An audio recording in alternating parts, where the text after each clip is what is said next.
Goes on to say that I've spoken to close friends and decided not to do it. We can now take you live to Mike Baird, the outgoing Premier. Bruce, indeed, the entire Australia Day Council.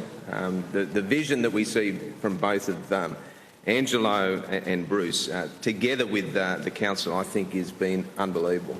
They have turned Australia, which is so wonderful, into such a spectacular array of events. So proud to see the work they've done. Great also to have John Stanhope from Australia Post here.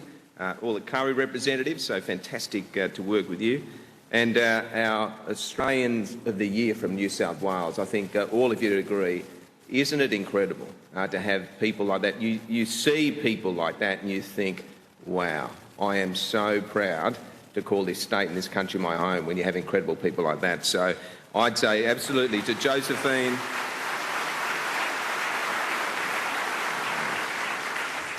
John, who, you know, in part-time is also a comedian. It's fantastic the way he does that. And Arthur, just fantastic Australians. So proud they're our nominations this year, and obviously Deng. I also acknowledge Matt and Jess are here. I love Matt and Jess, and they did that amazing...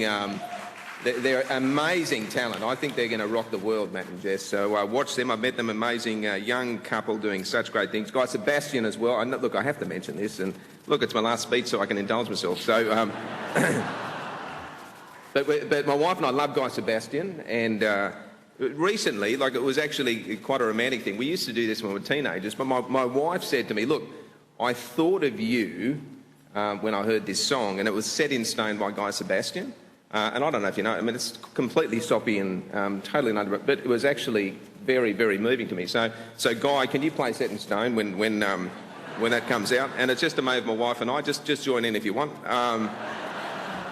I don't know if he's going to do it, but it'd be great if he could. And look, Sarah Harris, hello. Yep, so lovely. I did put out, I'm sure she saw it, I mean, obviously reflecting on 10 years in public life, you kind of put out things you're most proud of. It didn't see that she chose from that list in terms of what she attributed to me. But look, you know, I wasn't looking to be the best looking Premier, but look, I'll take it. So... I'll take it. Sarah Harris says it. I'll definitely take it. So thank you, Sarah. That's lovely. There are other things if you want to look at the list, though. But can I also just thank Yvonne, who gave that wonderful welcome to country. Very special woman. It's been such a privilege to work with her, and I join with her in just acknowledging the original owners of this land. And I do pay my respects to elders past and present. Is their land, always will be their land, and we must always acknowledge that. So thank you, Yvonne, for your incredible partnership that we've had together.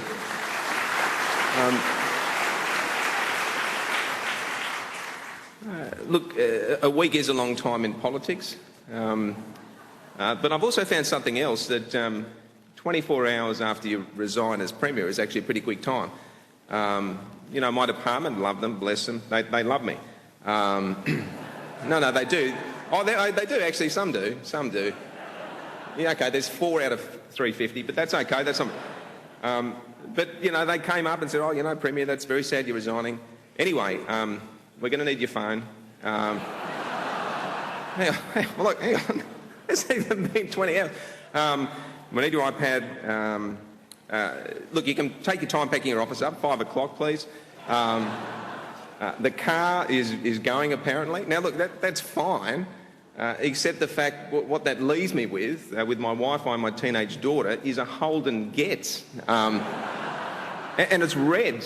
And people are going to think I'm having a midlife crisis, I think, driving around in it. So, look, if you see me in that, there's no roof racks either. It's stuck on Justin Bieber, for heaven's sake. So, look, if you see me in that, just wave and say it's all OK, Mike. Just humour me. But no, look, I do delight in having the capacity to come and speak with you today. There's no other event or no other moment that I'd like to have a chance just to have a few reflections on how great this state and country is. And it's very poignant that we've got our incredible nominees here. People have often sort of asked me, well, you know, in the role, there must be some incredible times and events and opportunities, and there undoubtedly is. I've met some incredible people. I met Prince Harry, which my wife was particularly keen to meet. In fact, I made the BBC News with that because there was about 10,000 people at the Opera House and I was walking around with him and he doesn't let people take selfies. So I was taking his selfies all the way along and the BBC thought I was his security guard. So, security guard takes selfies. So, look, anyway, I'm looking for work, so if there's any security companies there, I've done it. I've also met Kelly Slater, for surfers out there. I mean, that's as good as it gets. Barack Obama, I've had the privilege of actually meeting. And look, all of these incredible people.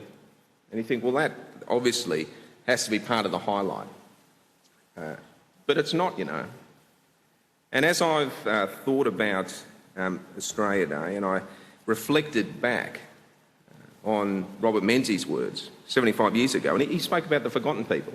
Remember his speech on the forgotten people, who said represented the backbone of our country. And he was talking about, those we now call the middle class, those who did not enjoy the protection of either the trade unions or the industry bodies. Who are they? Who looks after them? But thanks to him, they're largely forgotten no more. But today I wanted to briefly reflect on not just those who are forgotten anymore, but a different class. The ordinary people who on a daily basis do heroic things. And if Menzies is talking about them being forgotten people, I will call these people, in many respects, the heart of our nation. And you know them. You've seen them. They're not in the headlines. They're not often recognised. But if you ask me, why do we live in such a great state? What makes it so great? What makes this country so great? And I think it comes down to these people. We've heard the story of Josephine, John and Arthur. Inspiring people like that. But I, on this journey, have seen some others. Courtney and Jessica comes to mind. Caseworkers. And I had the privilege to spend a day with them, watching as two young women dealt across a few cases, face to face with families and children, some of the most difficult circumstances you can imagine. Vulnerable children, vulnerable families. Where do they go? Where do they turn? Courtney and Jessica were the only people that had connection between them and services and some form of help to very tough and tragic circumstances. I sat in that day and thought I was proud to know them, proud that they were out there representing us on a daily basis. Mr. Gus, none of you know Mr. Gus. He's a cleaner at one of my local schools over in Manly. He travels from Coogee, so it's about 2 hours each day. He has done that for 40 years. He comes on weekends when kids are having performances or whether there's fetes or plays, and sometimes just to do extra cleaning. I recently gave an award and every child in that school stand and applauded. A man who cares about that school, who cares about his kids, who cares about his community. 40 years of service. June, an unbelievable woman in my local community. She's 40 years, like our great volunteer Josephine, 40 years at Wheels on Meals, but she started this walk every day. She'd walk up and down Manly Beach and she felt her job was to make people smile. She told me, if I make one person smile today, I've done my job. She used to wear silly hats, she used to hand out lollies, and eventually people started to join her. Over 100 people would ended up joining June on her morning walks, trying to encourage everyone around them to look for the great things in life, the good things in life. I miss her dearly. Or the midwife, who I didn't know her beforehand, but at a critical moment, when Karen was giving birth to our second child, she came from nowhere. Karen had a partum hemorrhage and was in a terrible position. I saw her slipping away from me while I'm holding my daughter in my arm, just like that. And this midwife saved a life.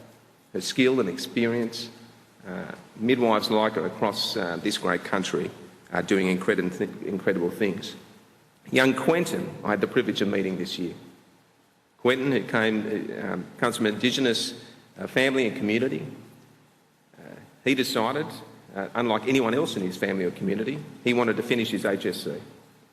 Not only that, he also wanted to get a job. And he's now done both of those. And young Quentin said to me, next stop, Prime Minister of the country. And I thought, wow, all the barriers against him. He took it on, leading and inspiring. He had friends that were now going to school, another friend who he introduced me to who had got a job because he had got a job. Heroes. And the last I'll mention is someone who comes from the tactical police group, the tactical rescue group. We all remember the siege and the impact that it had, terrible, tragic circumstances. But I met the group that acted within that. And we obviously remember with deep mourning those we lost. But there was the man who went in first. And it's understood that various events, they take turns going in first. But this man, he told me, 2 young kids, his wife, he knew was going to be in first. He didn't know when it was going to happen. But he picked up the phone because he had to speak to his family before he went in because he didn't know the outcome. Now, he, along with our police, along with many times our paramedic, our emergency workers, every single day, they put their lives without fanfare, without us knowing, while we're sitting here enjoying lunch. And they do that because they believe it's the right thing to do. They're passionate about protecting people and doing everything possible within their expertise to look after those in front of them. Now, friends, that is why we live in such a fantastic country. Because across this nation, there are people like them. And I count it one of the great joys and privileges and the highlights of my time in public life is having an opportunity to meet people like them. It is why I leave, in many respects, with mixed emotions, but I know that this state and country will continue to be the greatest in the world because we have people like that that make us so special. Happy Australia Day. Thank you.